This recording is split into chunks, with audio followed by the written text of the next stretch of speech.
Hello friends, तो आज की इस वीडियो में हम देखने वाले हैं क्लास 12th के लिए रसायन विज्ञान केमिस्ट्री, जो भी हिंदी मीडियम के स्टूडेंट्स हैं उनके लिए मैं लेके आई हूँ। तो फर्स्ट पार्ट मैं ऑलरेडी अपलोड कर चुकी हूँ कल, ठीक है। सेकंड पार्ट है ये। तो सेकंड पार्ट में स्टार्ट करने वाली हूँ। आपको क्या करना है, वीडियो को पॉज करना है एंड नोट्स बना लेने अपने, ठीक है। इसकी पीडीएफ वैसे मैं प्रोवाइड करवा दूंगी अपने टेलीग्राम चैनल पर, बट मैं आपको थोड़ा थोड़ा मोटा मोटा समझा देती हूँ कि होता क्या है, ठीक है ना। सेकंड पार्ट चलिए हम स्टार्ट करने जा रहे हैं। तो आता है इसमें उत्प्रेरण, कैटालाइसिस। सबको पता है उत्प्रेरक क्या होता है। उत्प्रेरण पूछा है तो सबसे पहले हम देखेंगे उत्प्रेरक। तो उत्प्रेरक क्या होते हैं। उत्प्रेरक वे रासायनिक पदार्थ होते हैं जो किसी रासायनिक अभिक्रिया के वेग को परिवर्तित कर देते हैं तथा रासायनिक अभिक्रिया होने के बाद अपने प्रारंभिक रूप में प्राप्त हो जाते हैं। उत्प्रेरक फ्रेंड्स क्या होते हैं, वो रासायनिक केमिकल्स पदार्थ होते हैं, हमारे सब्सटेंस होते हैं। कोई भी हमारी केमिकल रिएक्शन होते हैं उसमें भाग लेते हैं, ठीक है ना। जैसे MnO2 क्या है, यहाँ पे कैटालाइसिस है, तो केमिकल रिएक्शन में भाग लेते हैं, लेकिन वो बाद में क्या है, प्रोडक्ट के रूप में नहीं निकलते। सिर्फ कैटालाइसिस का काम ये होता है कि वो रिएक्शन का जो स्पीड है उसको बढ़ा देते हैं, ठीक है। कोई रिएक्शन 2 घंटे में हो रही है तो वो उसको 15-20 मिनट में कर देंगे, इतनी जल्दी कर देते हैं, ठीक है ना। और बाद में क्या हो जाता है, अपने प्रारंभिक रूप में आ जाते हैं। किसी उत्प्रेरक के द्वारा रासायनिक अभिक्रिया के वेग को परिवर्तित करने की घटना हमारी क्या कहलाती है, कैटालाइसिस, ठीक है ना। जैसे KClO3 से KCl3O2 बनना है तो ये MnO2 यहाँ पे कैटालाइसिस है। यहाँ पे कई प्रोडक्ट के रूप में नहीं मिल रहा है क्योंकि इसने क्या किया है, ये स्पीड को बढ़ा दिया है अपनी रिएक्शन की। आगे आ जाते हैं आपके उत्प्रेरण के प्रकार। फर्स्ट है इसमें उत्प्रेरक और अभिकारक की भौतिक अवस्था के आधार पर 2 प्रकार के होते हैं, समांगी उत्प्रेरण और विषमांगी, होमोजीनियस एंड हेटेरोजीनियस। होमोजीनियस में क्या होता है, जब अभिकारक क्या होते हैं, जो अभिक्रिया में भाग लेते हैं। जब अभिकारक तथा उत्प्रेरक समान प्रावस्था में होते हैं, मीन्स गैस, देखिए यहाँ पे गैस, ये भी गैस, ये भी गैस और ये भी गैस, मीन्स जो आपका कैटालाइसिस है और जो आपके रिएक्टेंट है वो सब क्या एक ही फेज में हो, तो ऐसे को हम समांगी उत्प्रेरण कहते हैं। विषमांगी में क्या हो जाएगा, जब अभिकारक और उत्प्रेरक क्या हो, अलग अलग फेज में हो। देखिए आप देख सकते हो प्लेटिनम जो आपका कैटालाइसिस है वो सॉलिड है, लेकिन आपके रिएक्टेंट क्या है, गैस है, तो अलग अलग फेज में है, तो हमारे वो हेटेरोजीनियस कैटालाइसिस कहलाते हैं, ठीक है ना। फिर आ जाता है आपका क्रियाविधि के आधार पर 4 प्रकार के होते हैं। फर्स्ट आ जाता है आपका पॉजिटिव कैटालाइसिस। जब कोई रासायनिक पदार्थ अभिक्रिया के वेग को बढ़ाता है तो उसे क्या कहते हैं, पॉजिटिव कैटालाइसिस कहते हैं, तथा उसके द्वारा अभिक्रिया का वेग बढ़ाने की घटना धनात्मक उत्प्रेरण कहलाती है। फिर आ जाता है आपका नेगेटिव कैटालाइसिस। नेगेटिव कैटालाइसिस में क्या होगा, जब कोई रासायनिक पदार्थ अभिक्रिया के वेग को घटाता है तो उसे ऋणात्मक उत्प्रेरक कहते हैं, तथा उसके द्वारा अभिक्रिया का वेग घटाने की घटना ऋणात्मक उत्प्रेरण कहलाती है।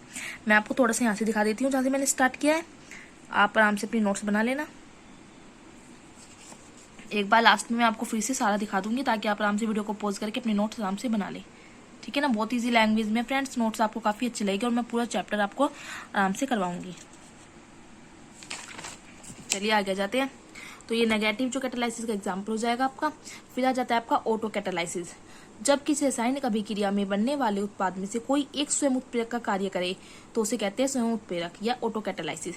मीन्स जैसे आपकी रिएक्शन है, ठीक है, ये आपका क्या है, ऑक्जेलिक एसिड है, KMnO4 + H2SO4, इससे आपका ये बना है MnSO4 K2SO4 और ये आपका CO2 H2O। तो जो आपका ये MnSO4 है, जो आपका प्रोडक्ट बना है, ये आपका कैटालाइसिस की तरह काम करेगा। ये आपका क्या करेगा, ये आपकी रिएक्शन की स्पीड को बढ़ा देगा, मीन प्रोडक्ट बनता जाएगा और आपकी ये कैटालाइसिस की तरह काम करता जाएगा, स्पीड तेज होती जाएगी, तो ये ऑटो कैटालाइसिस कहलाता है। फिर आ जाता है आपका इंड्यूस्ड कैटालाइसिस। जब एक रासायनिक अभिक्रिया किसी दूसरी रासायनिक अभिक्रिया के लिए कैटालाइसिस का काम करती है तो आपकी इंड्यूस्ड कैटालाइसिस कहलाती है। जैसे फर्स्ट रिएक्शन ये है, सेकंड रिएक्शन ये है, ठीक है ना। तो क्या होगा, जो फर्स्ट रिएक्शन है आपकी जिसमें Na2SO3 है और सेकंड रिएक्शन का जो Na2ASO3 है, तो ये क्या करेगा, इसके लिए उत्प्रेरक का काम करेगा और आपकी रिएक्शन कंप्लीट हो जाएगी। तो ये आपके हो जाते हैं उत्प्रेरक के प्रकार। अब आ जाते हैं आपके उत्प्रेरक के लक्षण। इसके कुछ फीचर्स भी होते हैं, जैसे उत्प्रेरक जो है भार और रासायनिक संगठन की दृष्टि से अभिक्रिया के अंत में अपरिवर्तित रहता है, उसमें कोई चेंज नहीं आता।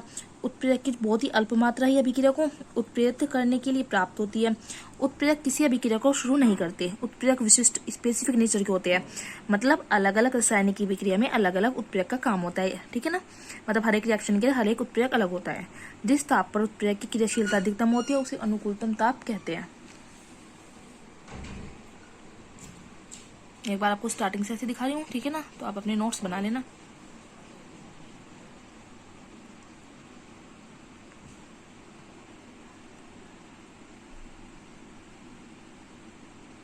चलिए आगे आ जाते हैं। आगे फिर एक क्वेश्चन है, क्वेश्चन क्या है आपका, एस्टर का जल अपघटन मीन्स एस्टर का जो हाइड्रोलाइसिस होता है वो शुरू में तो धीरे होता है बहुत, लेकिन कुछ समय बाद बहुत ज्यादा तेज हो जाता है उसका हाइड्रोलाइसिस होना। क्यों, ऐसा क्यों होता है?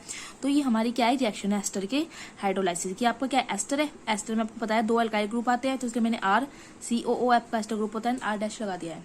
ये आपका क्या है, hydrolysis means water H2O HOH। क्या बनता है आपका, कार्बोक्सिलिक एसिड और आपका बनता है अल्कोहल। इस अभिक्रिया में बनने वाला जो RCOH है, इसके H पॉजिटिव आयन क्या करते हैं, ऑटो कैटालाइसिस के काम करते हैं, ठीक है ना। और जिसके कारण क्या होता है, अभिक्रिया का वेग कुछ समय बाद तेज हो जाता है। मीन्स प्रोडक्ट बनना स्टार्ट हुआ, प्रोडक्ट बनते बनते स्टार्टिंग में हमने रिएक्शन करनी स्टार्ट की, ठीक है, कोई कैटालाइसिस नहीं था, तो रिएक्शन बहुत धीरे धीरे हुई। अब इस रिएक्शन ने ऑटो कैटालाइसिस का काम करना शुरू किया, मीन्स जो प्रोडक्ट बनना था उसने ही कैटालाइसिस की तरह काम करना शुरू कर दिया, और हमारी रिएक्शन फिर एकदम से तेज हो गई जैसे जैसे प्रोडक्ट बनता गया, ठीक है ना। आगे आपका जाता है उत्प्रेरक वर्धक अथवा जो आपका एक्टिवेटर होते हैं, ठीक है ना, उत्तेजक कहते हैं जिसको हम, काफी इंपोर्टेंट है ये। वे रासायनिक पदार्थ जो किसी उत्प्रेरक की क्रियाशीलता को बढ़ाते हैं तो उत्प्रेरक वर्धक कहलाते हैं। जैसे आपका इसमें आयरन उत्प्रेरक या एम्मा मोलिब्डेनम उत्प्रेरक है। फिर आता है आपका मैकेनिज्म ऑफ प्रोमोटर्स, वर्धक की क्रियाविधि क्या होती है, मैकेनिज्म बताई गई है इसकी। वर्धक उत्प्रेरक के कणों के बीच में प्रवेश करके उनके बीच की दूरी को बढ़ा देता है, जिसके कारण क्या होता है, उत्प्रेरक का जो पृष्ठीय क्षेत्रफल है वो उत्प्रेरक की क्रियाशीलता भी उसके कारण बढ़ जाती है। जैसे जैसे उसका पृष्ठीय क्षेत्रफल बढ़ेगा उसकी एक्टिविटी जो आपका कैटालाइसिस है वो भी बढ़ जाएगी। जो वर्धक है वो उत्प्रेरक की सतह को खुरदुरा करके उस पर मुक्त संयोजकताओं की संख्या को बढ़ा देता है, जिसके कारण हमारी जो कैटालाइसिस है उसकी एक्टिविटी बढ़ जाती है, ठीक है ना। फिर आ जाता है आपका उत्प्रेरक विष। वे रासायनिक पदार्थ जो किसी उत्प्रेरक की क्रियाशीलता को कम कर देते हैं, नष्ट कर देते हैं, वो हमारे उत्प्रेरक विष कहलाते हैं। जैसे प्लेटिनम उत्प्रेरक यहाँ पे क्या है, उत्प्रेरक विष का काम करेगा।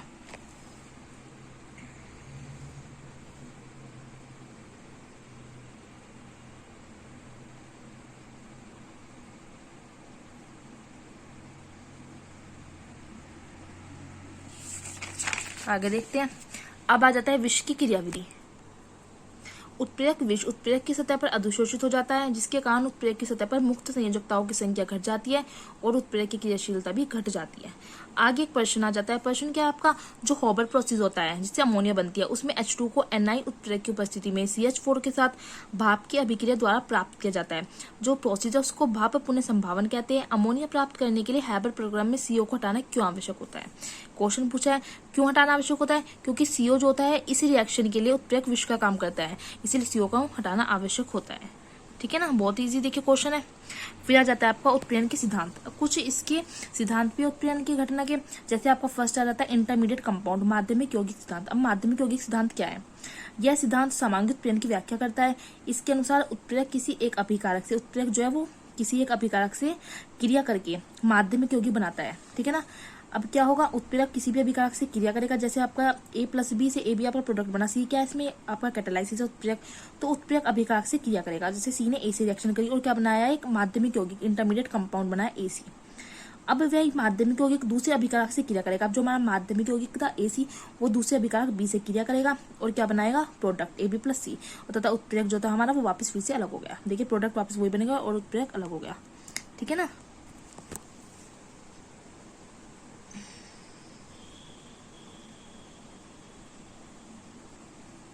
अब आगे देखते हैं। ये जैसे हमने A और B को मान के किया था, वही मान ली AB और आपने ले लिया C एंड A और B दोनों मतलब क्या हो गई, प्रोडक्ट बन गया। फिर आपने A के साथ आपने क्या ले लिया, C ले लिया जो आपका कैटलिस्ट था। फिर आपका इंटरमीडिएट कंपाउंड बन गया। फिर आपने इंटरमीडिएट कंपाउंड के साथ क्या लिया, आपने फिर से B ले लिया रिएक्टेंट। फिर आपका क्या हुआ, AB प्रोडक्ट बन गया। आपका कैटालाइसिस जो यूज किया था आपने H2 से फिर वापस निकल गया। तो ये एग्जाम्पल के थ्रू समझाया गया है। कुछ सीमाएं भी इसकी, क्या वह समांगी उत्प्रेरण की व्याख्या करता है, उत्प्रेरक वर्धक तथा विष की क्रियाविधि को स्पष्ट नहीं करता, पिसे हुए उत्प्रेरक की क्रियाशीलता को स्पष्ट नहीं करता। फिर दूसरा सिद्धांत रहता है आपका विषमांगी उत्प्रेरण का अधिशोषण सिद्धांत। यह सिद्धांत विषमांगी उत्प्रेरण की व्याख्या करता है। इसके अनुसार जो है उत्प्रेरक की सतह पर मुक्त संयोजकताएं पाई जाती है, जिन पर अभिकारक अणु अधिशोषित होते हैं, जिसके कारण उत्प्रेरक की सतह पर अभिकारक अणु की सांद्रता बढ़ जाती है और जिससे अभिक्रिया का वेग बढ़ जाता है। इस सिद्धांत के मुख्य चरण है, जैसे उत्प्रेरक की सतह पर अभिकारकों का विसरण, उत्प्रेरक की सतह पर अभिकारक अणु का अधिशोषण, मध्यवर्ती के निर्माण द्वारा उत्प्रेरक की सतह पर रासायनिक अभिक्रियाओं ने सारे क्या है इसके चरण है। बस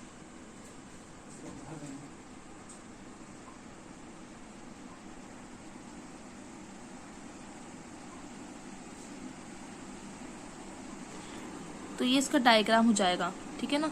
जो मैंने जो भी चरण बताया उन चरण के हिसाब से डायग्राम है कि उस पर एब्जॉर्ब हुआ, फिर इंटरमीडिएट बना, फिर विशोषण हुआ और फिर आपका ये भी प्रोडक्ट अलग हो गया।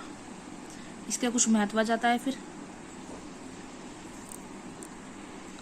तो आज की वीडियो में बस हम इतना ही देखें कि आपको इतने ही नोट्स बनाने हैं। मैं स्टार्टिंग से आपको दिखा रही हूँ, जहाँ से मैंने आज वीडियो में बनाना स्टार्ट किया था, वहाँ से आप अपने नोट्स प्रिपेयर अच्छे से कर लें। वीडियो अच्छी लगे तो लाइक करें, शेयर करें एंड कमेंट्स करके जरूर बताइए। पार्ट 3 में हम इसके आगे के नोट्स देखेंगे।